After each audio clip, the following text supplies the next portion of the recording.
जा होटल है पिया ते होटल दा लड़का बैठे चाह बनाने वाला ब्याह से कज़न ठीक हो पंजर का काम ही चोरी भी गया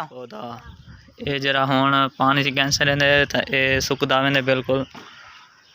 ते अस्सलाम वालेकुम गाइस ये सारे सिल्ली हैं पिया हाँ गाइस तो तुसा सिल्ली तो देखदा सा ते जेरी सिल्ली को गढ़ेंदी है मशीन वो मशीन तुसा को असा कल या शाम को देखे सो वो क्योंकि हाली मशीन लगी गई नहीं खड़ी तो तुसा को देखे सो सिल्ली किवें गढ़ेंदी है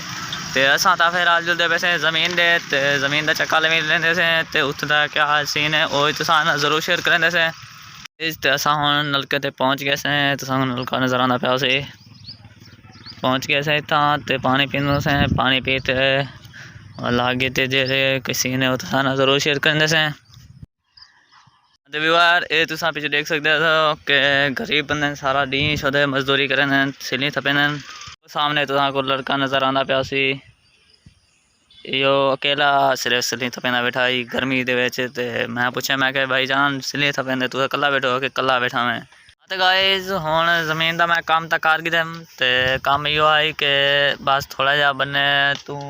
घाट आमना ही बनना को साफ करना ही ते वो तो मैं और कर गिदम ते जुलदे से घर धां पोते कपड़े भी चेंज करेंदे से ते आज हवा भी माशाल्लाह बहुत ठंडी ते ठंडी प्यारी हवा चली खड़ी है ते बे गया थी मैं छां तले किकर दी तुमको बैक कैमरा कर दिखाना ये व्यूअर किकर है ते हवा आज काफ़ी जोर दी चली खड़ी है कपाए भी माशाल्लाह ते मैं के थोड़े सही भी गाड़ी गिंदो ते काम तो ठीक है ओन जुलदे से थमदे से पाउंदे से कपड़े भी पहनदे से ते अगू दा जेरे वीडियो ते वसी हो तुसा नाल जरूर शेयर करसो जुलदे पैसे कीते जा ते काम तो कर गिदे ते लेकिन मैं कला जना हमें ते वीडियो नहीं बना सकिया ना मैं कल स्टैंड है वीडियो ते हुण ते तुसा को सामने वाला बट्ठा नज़र आंदा पिया सी ते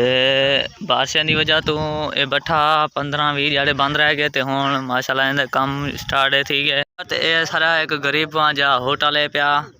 ते होटल दा लड़का बैठे चाह बनाने वाला ब्याह से कज़न ठीक हो पंजर का काम ही चोरी भी गया या माशाल्लाह असी तो आपको थोड़ा पिछले करते लुक दिखेंदे से ये पिया कुछ ना सीन गाइस ते गर्मी इतनी है यार 2:15 का टाइम है ते गाइस ते मैं हुण अपने घर आया खड़ा ते तुसा मेरा घर देख सकते हो मेन तो चक्कर ला दिया से ते हुण मैं अपने घर आया खड़ा ते इस साइड दीवार जी ढह गई ते इस सामने वाली भी डटी खड़ी दरवाजे भी खत्म दिया खड़े ते बस हुण तुमको दिखलाया कि बैठे काम शुरू थी चुके देख सकते हो तुसा व्यवहार ये निक्के निक्के जे ना किकर थे खड़े किकर दे ते कल असा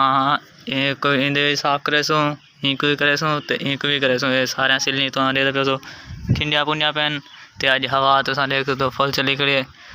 ते उस तो बाद सारा ये है पिया चाइना दा एक पौधा ये जरा हुण पानी च गैंस रहंदे ते ये सुकदा वेंदे बिल्कुल ते जैसा काम दी वजह तो व्लॉग पूरा नहीं कर सकते पे जो अगर इंशाल्लाह कोशिश तो की जो व्लॉग पूरा कंप्लीट कर दूँ तो लेकिन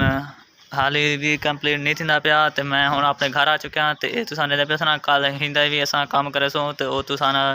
जरूर शेयर करे सो तो तुसा को भी दिखे सो कि कल सारा क्या काम है